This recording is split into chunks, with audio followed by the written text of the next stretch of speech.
खानापूर तालुक्यातून एक भीषण अपघाताची धक्कादायक बातमी समोर आली आहे। नमस्कार, आपण पाहत आहात क्रांतीपत्र न्यूज। विटा खानापूर मार्गावर 2 एसटी बसची समोरासमोर जोरदार धडक झाली असून या अपघातात 4 जणांचा मृत्यू झाल्याची भीती व्यक्त केली जात आहे। मिळालेल्या प्राथमिक माहितीनुसार विटा भिवघाट ही एसटी बस आणि मेळा विजापूर मार्गावरील एसटी बस यांच्यात हा भीषण अपघात झाला। या अपघातात मृतांमध्ये 2 युवक आणि 2 वयस्क व्यक्तींचा समावेश असल्याची प्राथमिक माहिती मिळत आहे। तसेच 5 जण जखमी झाल्याची शक्यता असून जखमींना तातडीने विटा आणि खानापूर येथील रुग्णालयांमध्ये उपचारासाठी दाखल करण्यात आले आहे।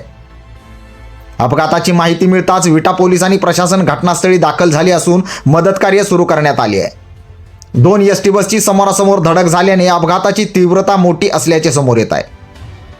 दरम्यान या अपघातातील मृतांची आणि जखमींची अधिकृत संख्या तसेच अपघाताचे नेमके कारण अद्याप स्पष्ट झाले नाही। विटा पोलीस या प्रकरणाचा अधिक तपास करत आहेत। या अपघाताबाबत अधिकृत माहिती समोर आल्यानंतरच मृतांचा आणि जखमींचा नेमका आकडा स्पष्ट होणार आहे।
क्रांतीपत्र न्यूज साठी मी संपादक जावेद खान मुलानी, धन्यवाद।